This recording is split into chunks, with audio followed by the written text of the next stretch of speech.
Bismillah. Assalamualaikum warahmatullahi wabarakatuh.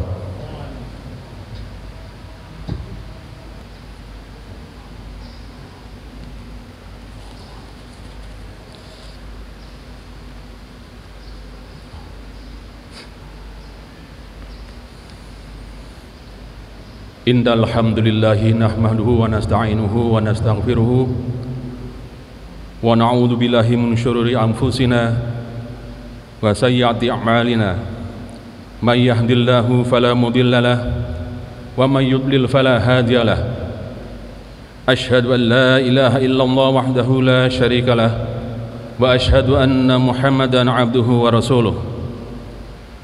Allahumma shalli wa sallim ala Muhammadin wa ala alihi wa ashabihi wa man tabi'ahum bi ihsani ila yaumiddin. Ya ayyuhalladzina amanu ittaqullaha haqqa tuqatih wa la tamutunna illa wa antum muslimun. Ya ayyuhan nasu ittaqu rabbakumul ladzi khalaqakum min nafsin wahidah wa khalaqa minha zawjaha wa batha minhuma rijalan katsiran wa nisaa'a wattaqullaha alladzi tasaaluna bihi wal arham innallaha kana 'alaikum raqiba. Segala puji hanya milik Allah yang telah menurunkan kitabnya sebagai petunjuk bagi manusia dan yang mengutus Rasulnya sebagai hujah atas mereka. Salawat serta salam semoga tetap tercurah kepada junjungan kita Nabi besar Muhammad sallallahu alaihi wasallam, keluarganya, para sahabatnya, dan yang mengikuti mereka dengan baik sampai hari kiamat. Amin ya rabbal alamin. Jamaah sidang Jumat rahimakumullah, marilah kita senantiasa meningkatkan ketakwaan kita kepada Allah Subhanahu wa taala dengan cara menjalankan perintahnya dan menjauhi semua larangannya, juga dengan mengimani semua berita dan kisah yang disebutkan di dalam Al-Quran. Jamaah rahimakumullah, pada kesempatan kali ini kami akan sampaikan sebuah hadis Rasulullah SAW yang diriwayatkan Imam Muslim dalam sahihnya, yang artinya sesungguhnya Allah meridhoi 3 hal dan membenci 3 hal bagi kalian. Dia meridhoi kalian untuk menyembahnya dan tidak menyekutukan sesuatu pun dengannya, serta berpegang teguhlah kalian dengan tali Allah dan tidak terpecah belah. Dia pun membenci 3 hal bagi kalian.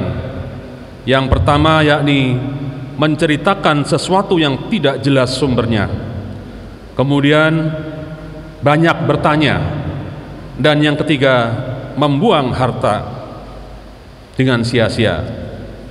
Hadis riwayat Muslim nomor 1715.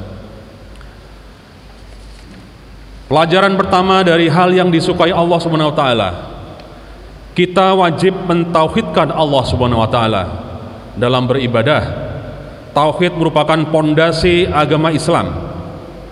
Tidak akan tegak agama ini kecuali dengan tauhid. Tauhid merupakan kewajiban yang pertama yang harus dilaksanakan oleh seorang muslim.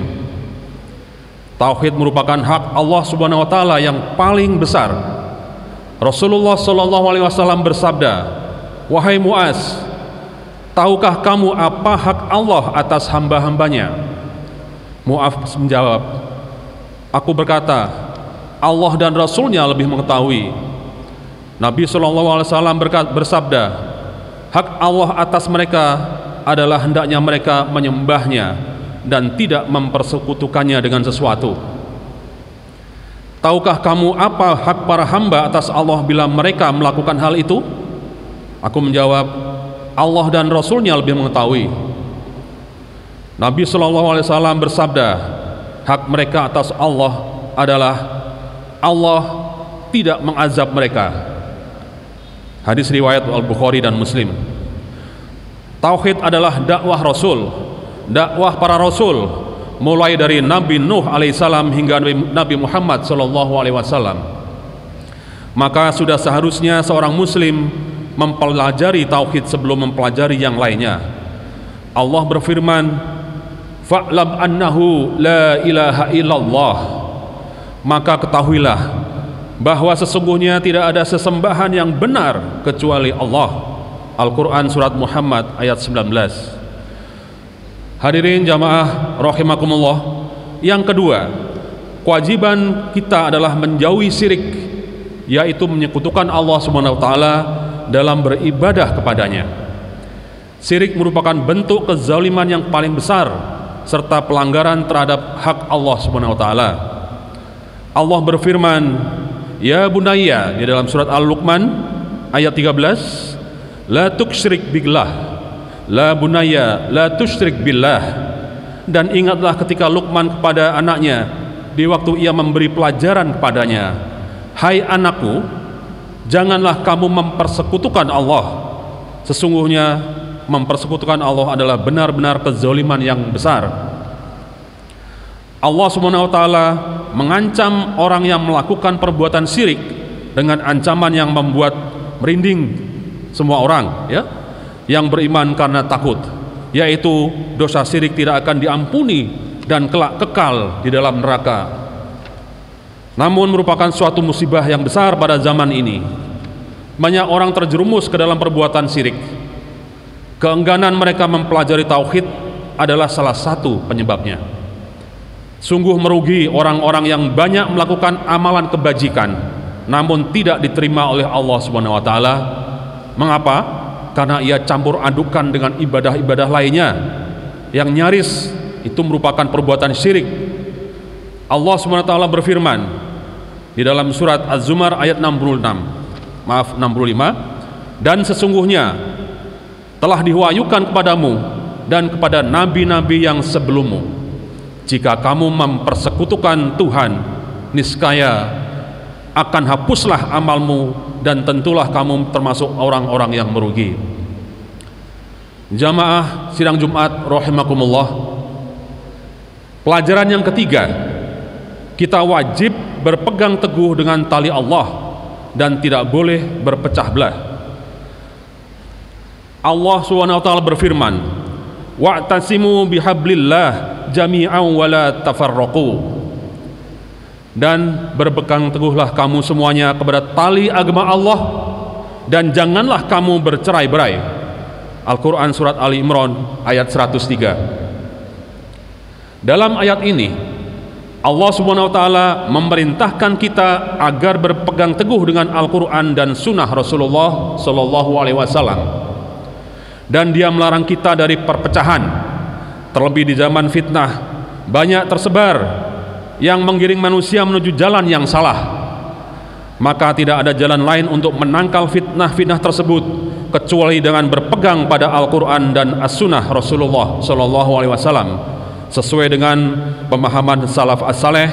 Rasulullah Sallallahu Alaihi Wasallam bersabda, barang siapa di antara kalian yang hidup sepeninggalku nanti, dia akan melihat perselisihan yang banyak, maka wajib bagi kalian untuk berpegang pada sunnahku dan sunnah khulafaur rasyidin yang mereka itu telah diberi petunjuk.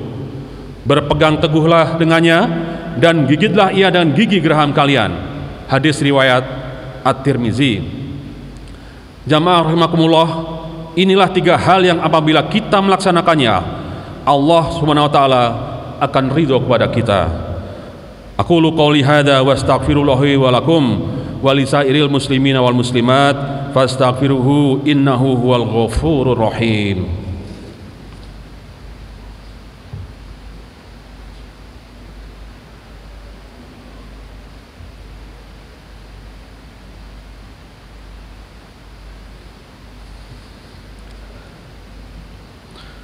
Alhamdulillah wassalatu wassalam ala asyrafil anbiya'i wal mursalin wa ala alihi wa ashabihi wa man tabi'ahum bi ihsani ila yaumiddin. Jamaah rahimakumullah, adapun tiga hal yang dibenci Allah Subhanahu wa taala. Yang pertama adalah menyebarkan berita yang tidak jelas kebenarannya, karena hal tersebut hanya akan menimbulkan fitnah dan permusuhan, sehingga Allah Subhanahu wa taala melarang hal ini. dan memerintahkan agar kita melakukan tabayun atau cek dan recek kebenarannya. Apabila kita mendengar sebuah berita, Allah SWT berfirman, "Hai orang-orang yang beriman, jika datang kepadamu orang fasik membawa suatu berita, maka periksalah dengan teliti agar kamu tidak menimpakan suatu musibah kepada suatu kaum tanpa mengetahui keadaannya yang menyebabkan kamu menyesal atas perbuatanmu itu."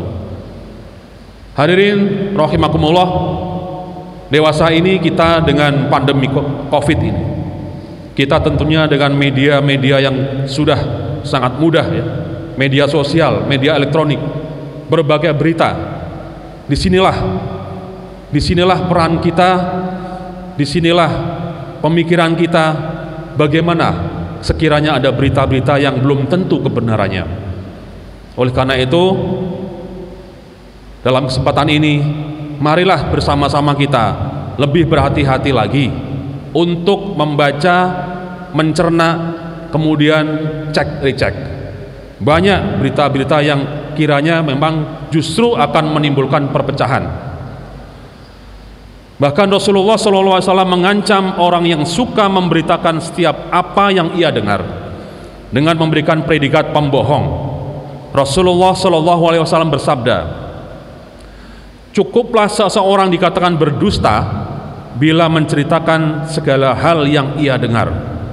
Di sini jelas bahwa artinya kalau kita baru mendengar saja itu berbahaya kalau kemudian kita cepat menyebarluaskan melalui media apapun ya. Perbuatan ini tentunya akan berlawanan atau bertentangan dengan hadis Rasulullah ya. Yang kedua, banyak bertanya. Ya, banyak bertanya tentang sesuatu yang tidak perlu. Perbuatan ini merupakan sebab hancurnya umat-umat terdahulu. Rasulullah SAW bersabda, "Apa saja yang aku larang terhadap kalian, maka jauhilah, dan apa saja yang aku perintahkan kepada kalian, maka kerjakanlah semampu kalian. Sesungguhnya apa yang membinasakan umat sebelum kalian hanyalah karena mereka banyak bertanya dan menyelisihi nabi-nabi mereka."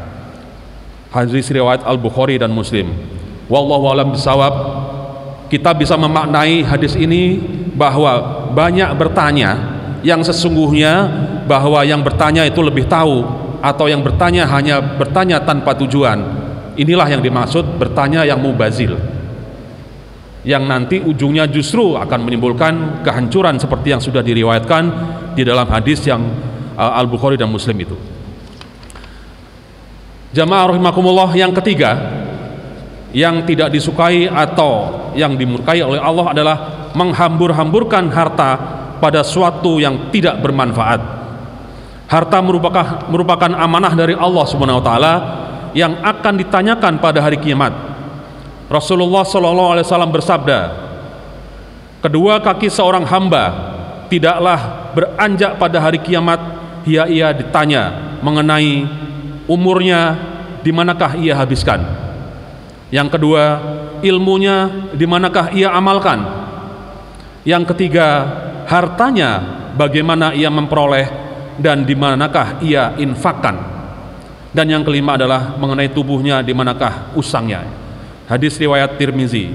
Maka seorang muslim hendaknya menggunakan hartanya untuk suatu hal yang bernilai ibadah di sisi Allah Subhanahu wa taala. Itulah tiga hal yang dicintai Allah dan tiga hal yang dibenci oleh Allah. Kebenaran datangnya dari Allah Subhanahu wa taala, kesalahan dari kami dan dari setan, dan Allah Subhanahu wa taala berlepas diri dari kesalahan tersebut. Innallaha wa malaikatahu yusholluna 'alan nabi ya ayyuhalladzina amanu shollu 'alaihi wa sallimu taslima. Allahumma sholli 'ala Muhammad wa 'ala ali Muhammad kama shallaita 'ala Ibrahim wa 'ala ali Ibrahim innaka Hamidum Majid. Wa barik 'ala Muhammad wa 'ala ali Muhammad kama barakta 'ala Ibrahim wa 'ala ali Ibrahim fil alamin innaka Hamidum Majid. Allahumma ighfir lil muslimina wal muslimat wal mu'minina wal mu'minat al ahya'i minhum wal amwat innaka qaribum mujibud du'awat. Rabbana ighfir lana wa li ikhwanina alladhina sabaquna bil iman wa la taj'al fi qulubina ghillan lil ladzina amanu rabbana innaka ra'ufur rahim. Allahumma inna nas'aluka ilman nafi'ah wa rizqan thayyibah wa amalan mutaqabbalan. Rabbana atina fid dunya hasanah wa fil akhirati hasanah wa qina adzabannar. Wa sallallahu ala sayyidina Muhammadin wa ala alihi wa sahbihi wa barik wasallam. Subhana rabbika rabbil izzati amma yasifun wa salamun alal mursalin walhamdulillahi rabbil alamin. Aqimis shalah.